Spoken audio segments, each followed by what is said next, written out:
cold night. Late October, most likely, though Harlan Ison never could say for certain which year.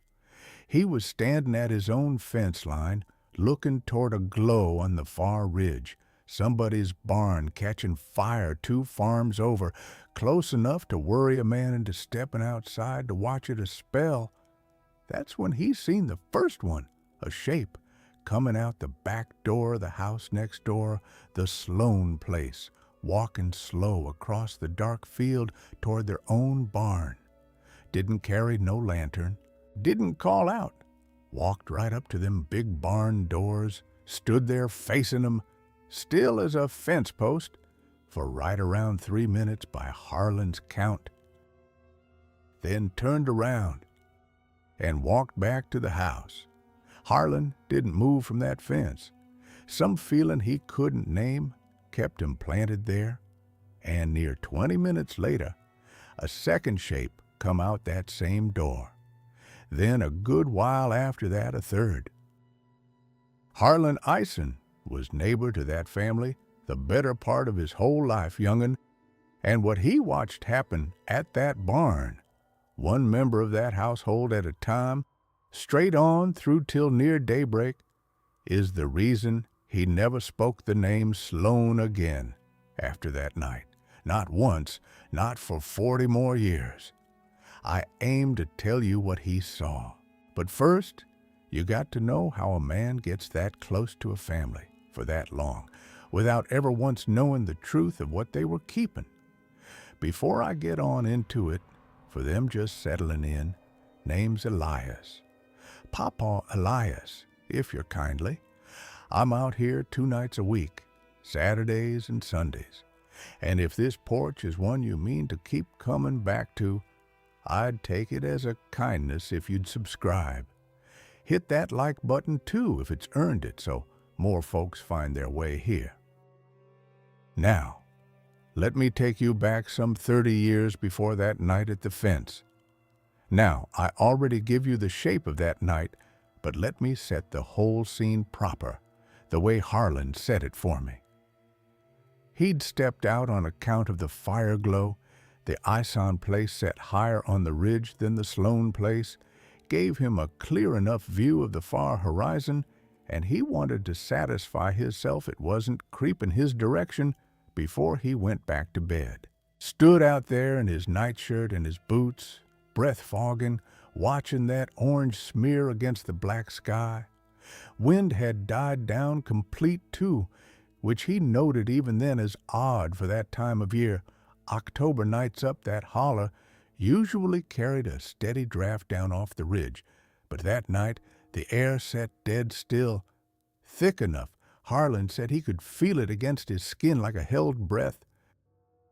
Wasn't looking at the Slone place at all at first. It was the sound that turned him, or the lack of one. He told me the whole holler had gone still in a way that didn't set right. Not a dog barking, not an owl calling, nothing. And when he did look down toward the Slone barn, that's when the back door of their house opened, quiet, and the first shape come out. He couldn't tell, in that dark, which one of 'em it was. Just a shape, moving unhurried, crossing the field like a man with all the time in the world and someplace particular to be. Straight line to them barn doors, stood facing 'em, didn't knock, didn't call out, didn't so much as shift his weight, far as Harlan could tell. 3 minutes, Harlan always said. He'd counted it off in his head, the way a body does when they're too unsettled to do anything else with their hands. 3 minutes, facing a closed barn door in the pitch dark. Then the shape turned, unhurried as it come, and walked back into the house. Harlan liked to have gone back to bed hisself right then, told hisself it was somebody checking on livestock. Spooked same as him by the fire glow, nothing stranger than that. But he didn't go back in. And near 20 minutes later, that back door opened again. Now, To understand what Harlan was looking at and why it near about stopped his heart before the night was through, you gotta go back some 30 years before that. Back to when Harlan Ison wasn't but a young man hisself, newly married, moving his bride Opal into a farmhouse up that same holler. That was somewhere around 1908, near as anybody could reckon it. Harlan and Opal come up from a county south of there, bought a modest place with good bottom land, and found out quick enough that their nearest neighbors, half a mile down the ridge, were a family name of Slone.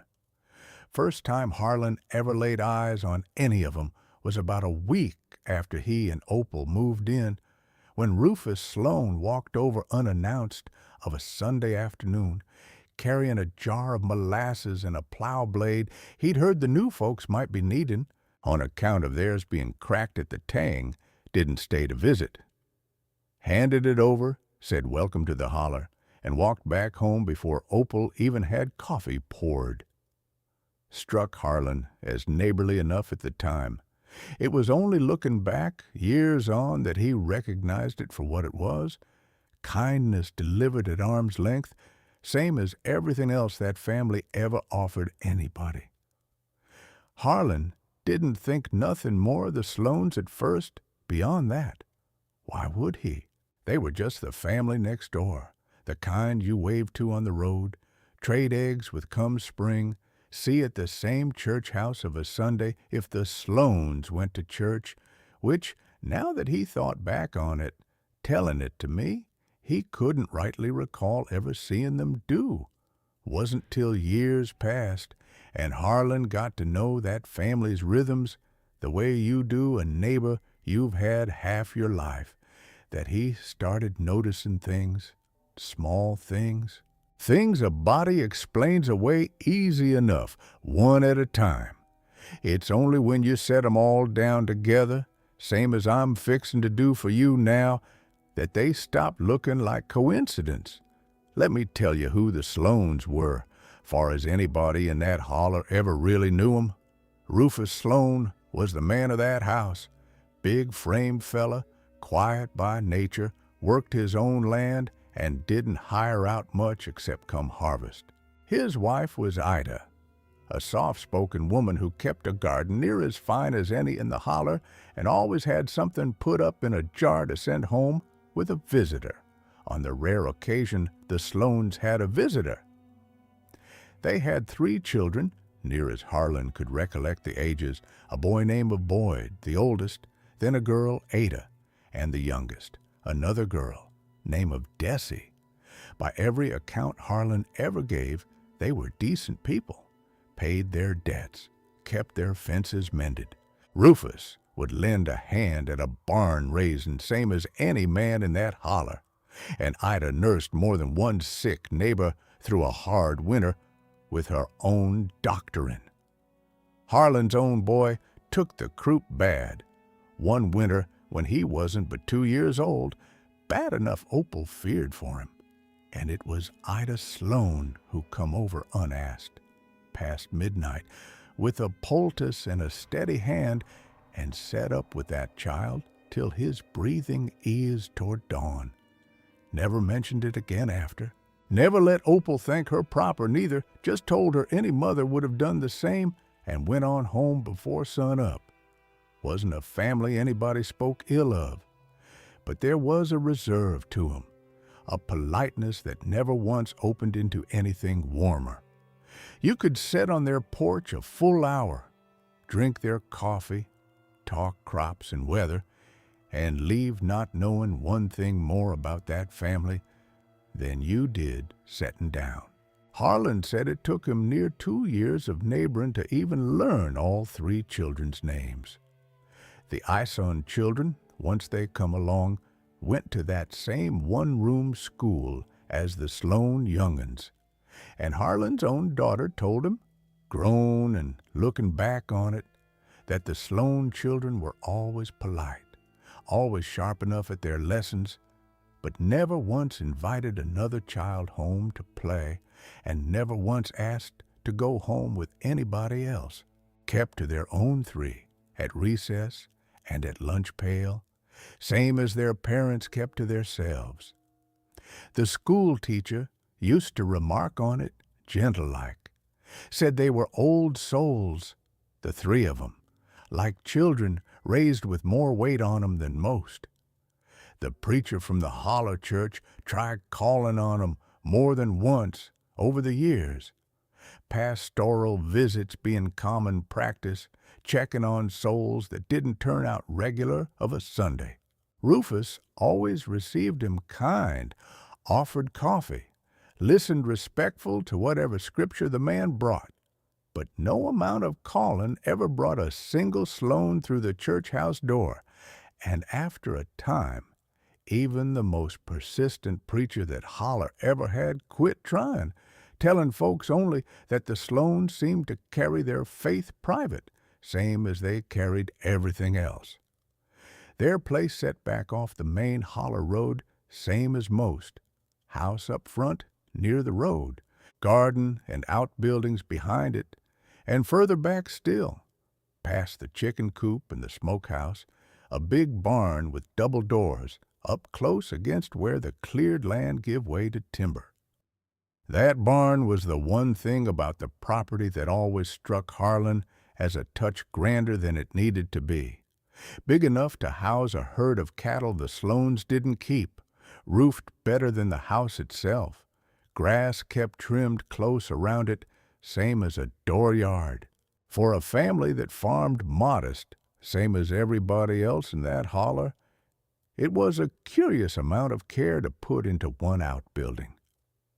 The first thing Harlan ever noticed, the thing that started that list he never meant to keep, was the dogs. Harlan kept a good bird dog back in them early years, name of Trapper, and Trapper took to the Slone place, same as dogs do, sniffing every fence post, chasing every rabbit that crossed onto their land when Harlan walked that way. Trapper'd go right up near the house without a lick of hesitation, right up near the garden, the chicken coop, even the smokehouse. But that dog would not go near the barn, not once dusk come on. Harlan noticed it first by accident, walked over one evening to borrow a plow part, dog trotting along same as always, and watched Trapper pull up short a good 30 yards from them barn doors, hackles standing, a low sound coming out of him that wasn't quite a growl and wasn't quite a whine. Dog just would not go closer. Circled wide around it to get where he was going, same as he'd do a hornet's nest. Harlan thought little of it. Dogs get notions. But he watched for it after that, and it never once failed. Not just Trapper, but the Sloane's own dogs, too. A pair of hounds Rufus kept for hunting.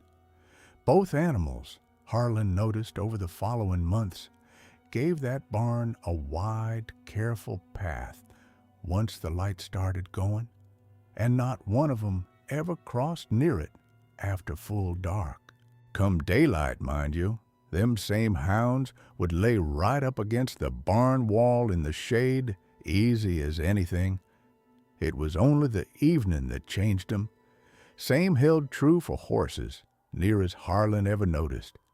He kept a mule team himself, and more than once, driving past the Slone place of an evening on his way back from town, he'd feel his own mules balk and sidestep something invisible right about where the lane to that barn met the road, ears pinned back, and no amount of coaxing would hurry 'em past that spot till they'd cleared it by a good stretch.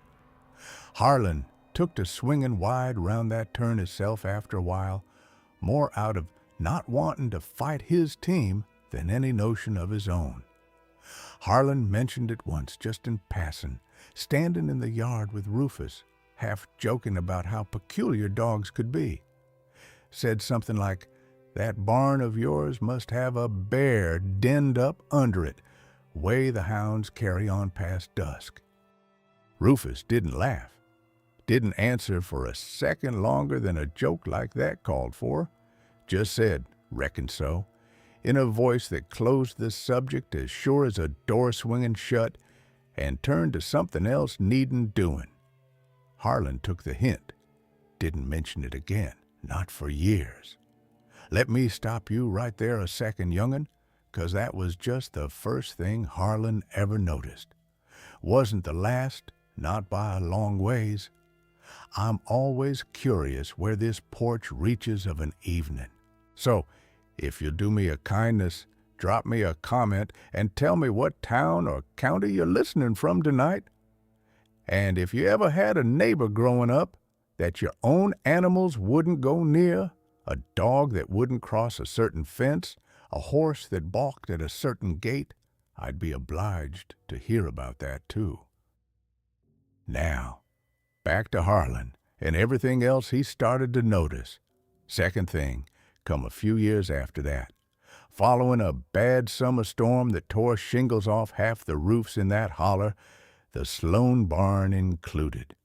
Harlan, being a decent neighbor, walked over the morning after to offer a hand setting it right. Same as he'd have done for anybody. Same as he'd done for 2 other families already that week. Rufus met him at the yard gate, for Harlan got 20 feet toward that barn. Come out quick, too, quicker than a man usually moves for a neighbor just walking up friendly, like he'd been watching the road. Thanked him kindly, said he had it handled. Harlan offered again, pointed out it was a 2-man job at least, offered to bring his own boy along too once the child got older. Rufus just shook his head, friendly enough about it, but firm as a fence post. Said it was a job he preferred doing hisself, and that was the end of the conversation. Took Rufus the better part of 3 weeks to finish the repair that should have took 3 days with help. Harlan watched him up in that roof alone, morning after morning, a small, dark shape against the sky from Harlan's own top field, working slow and careful, the way an older man does a job his body's starting to argue with. Called over once, from the fence, asked if he wanted a cool drink brought up. Rufus just waved, friendly enough, and hollered back he was near done, though he wasn't, not by a week and a half more. Harlan never did figure out why a man would turn down free labor on a job that hard, less he had a particular reason for keeping folks off that roof and out of that barn entire. Third thing was the children. Boyd, Ada, and Desi Slone grew up in that holler same as any other young'uns, played in the creek, walked to the one-room school, same route as the Ison children when they come along.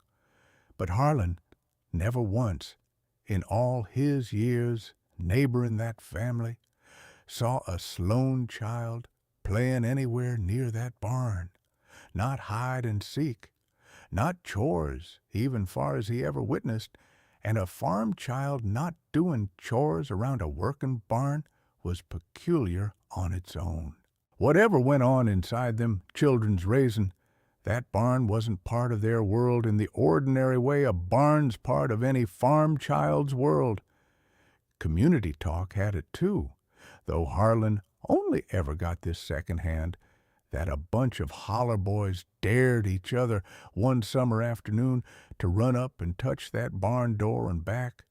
Broad daylight, nothing to be afeared of. First boy done it easy, laughing the whole way. Second boy done it too. But the third, a boy named of Casey Napier, got within 10 feet of them doors and stopped dead.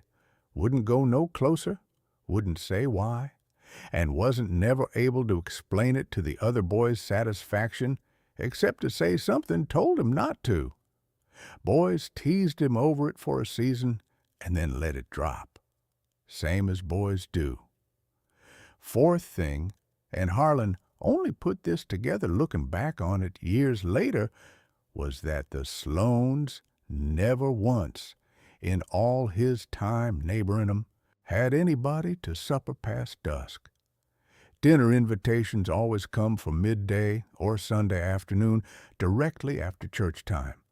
Plates cleared and guests seen off the property well before the lights started to go. Harlan thought it just Ida's particular way of running a household. Didn't think on it twice, not till he'd learned to think on everything twice. And the fifth thing, the one Harlan always said settled it in his mind, long before that final night, was Turley. Man named Turley hired on with the Slones one autumn, back when Boyd was old enough to be off starting his own place and Rufus needed extra hands for harvest. Harlan knew Turley a little, decent worker, not a superstitious man by anybody's account.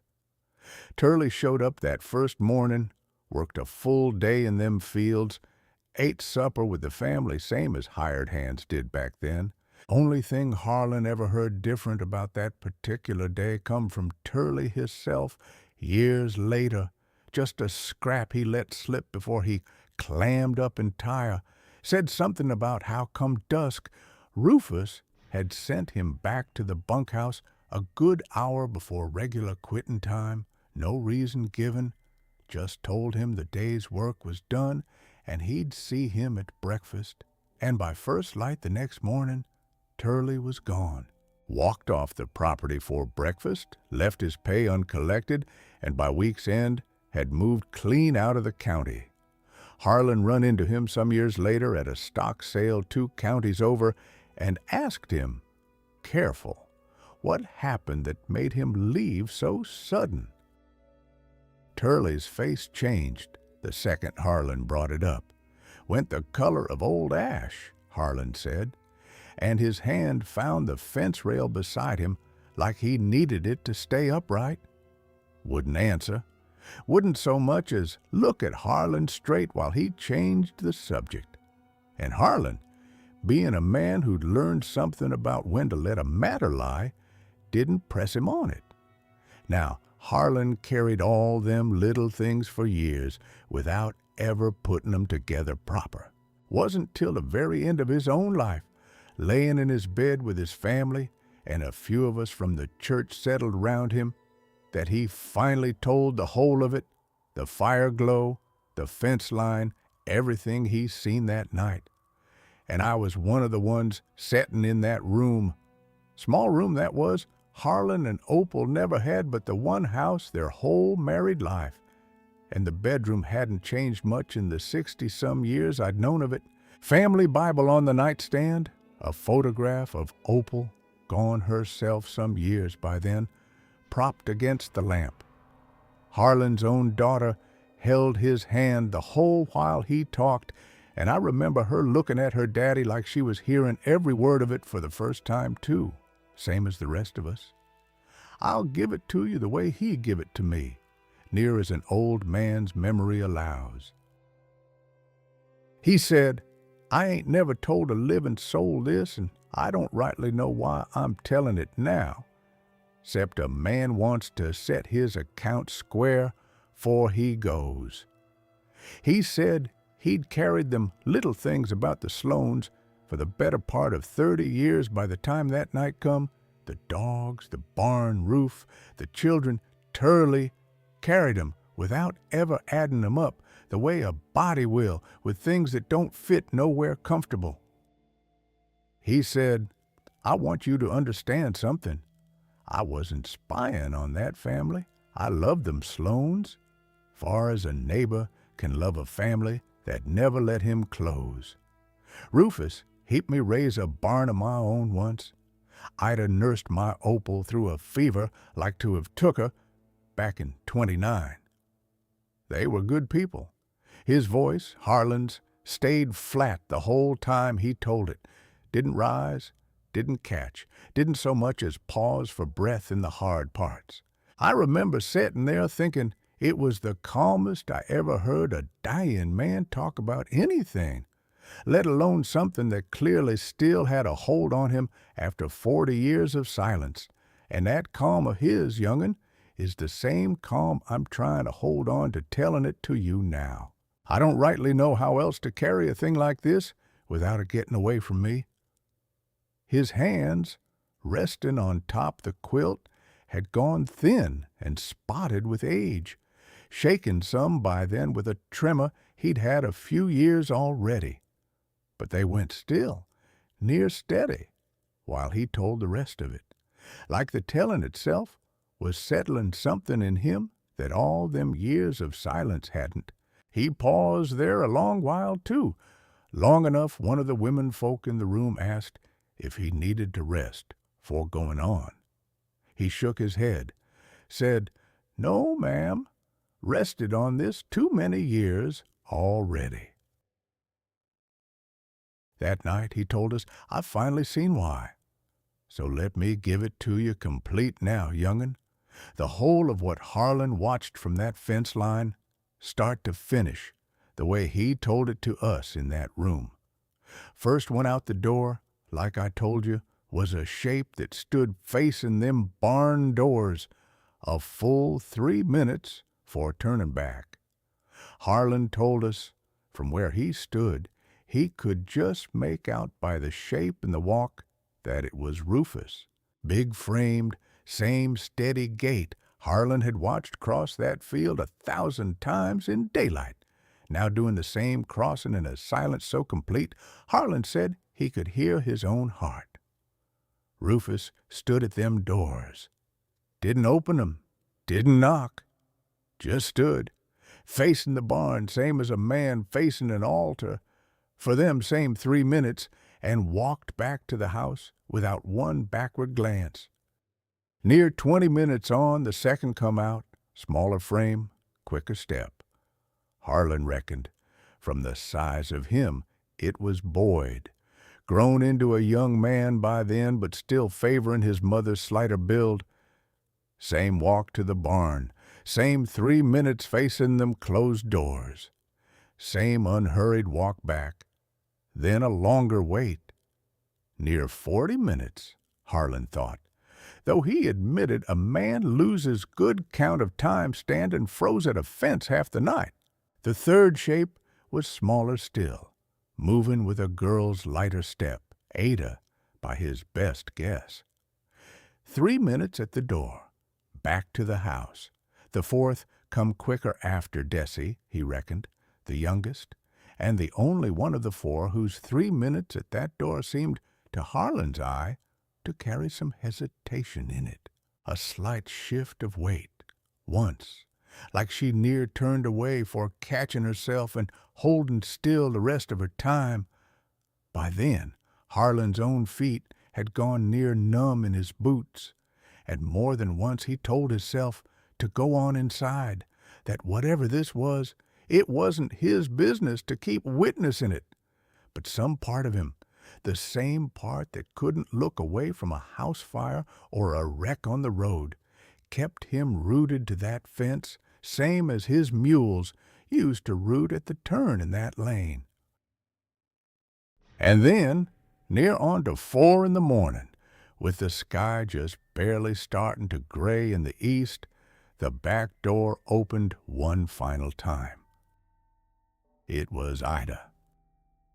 Harlan knew her walk anywhere, the particular way she favored her left hip, old injury from years back.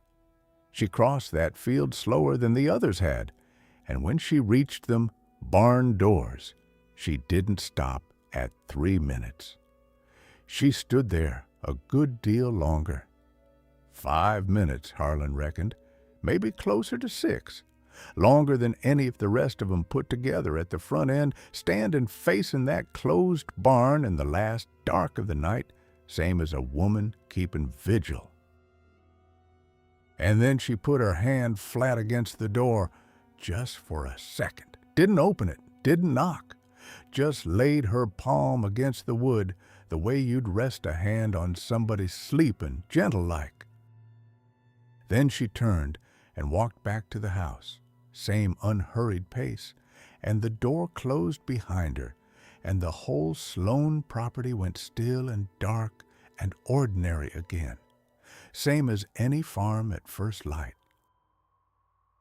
When full light come, Harlan told us, 'fore he let hisself go back inside, he done one more thing he never told Opal about neither.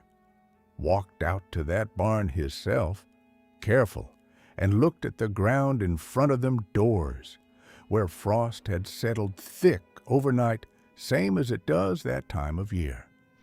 And there were footprints, 5 sets, plain as anything, coming and going, boot prints, and 2 smaller sets that could have been a young woman's shoes, tracked right up to the door and back again, same as any 5 people walking out to check on something and walking back.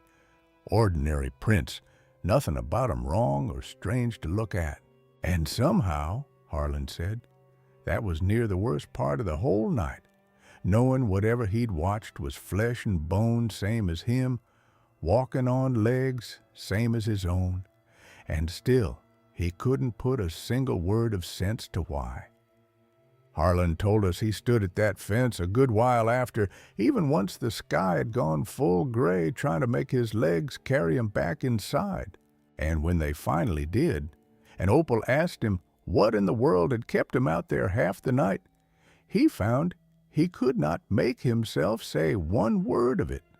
Not to her, not to anybody, not for 40 years, till the night he told it to me and them others in that room. Now, I've turned this over a long while, same as Harlan must have, all them years he carried it silent, and here's as far as I ever got with it. One way of setting with it is this. Something happened on that land, or in that family, long 'fore Harlan ever moved in next door, a loss most likely, given the way that barn was tended so careful and used so little. A death, maybe, that happened in that barn or was mourned in it, something the family never spoke of outside their own walls, same as families do. And out of that grief come a private observance, a nightly checking in, each one of 'em taking their turn to stand with whatever was lost, 3 minutes at a time, passed down not as a story, but as a practice, the why of it forgotten generations back, the doing of it never questioned, same as a body keeps saying grace long after they've stopped rightly believing anybody's listening. That's the reading that lets me sleep easiest. Grief makes strange keepers of us all, and a family private enough to raise 3 children who never once played near a barn could easy be private enough to carry a nightly grief nobody outside ever got wind of. I think on my own grandmother Combs when I turn that reading over, if it helps you picture it. She kept a chair at her own supper table empty and set with a plate every Sunday for a son that died in infancy before any of the rest of us were born, and she'd done it 60 years without once explaining why to a soul who didn't already know. We didn't think her strange for it. We just knew. That's Sunday, and that's her chair to keep. A body can carry grief that particular, that long, and never call it anything but ordinary. I've heard tell of other families in these mountains kept something similar over the years. Not the same particulars, but the same shape of a thing. A duty passed down without the reason attached, obeyed out of respect for people who ain't around no more to ask. Whether that's grief dressed up as duty, or duty that started as something else entire, I expect depends on the family and the land, and what all happened on it before any of us were born to wonder. The other way of setting with it, I'll be honest, is harder to shake once you've heard the whole of it. That whatever was being checked on in that barn wasn't a memory, that it was something the family owed a nightly account to, each one of 'em taking their turn paying a debt none of 'em had any choice in inheriting, Ida's longer visit, and that hand laid soft on the door being less a mother's grief and more a woman making certain, one more time, 'fore daylight, that whatever they were keeping was still content to be kept. And if that's the truth of it, then them footprints in the frost don't comfort me near as much as they comforted Harlan.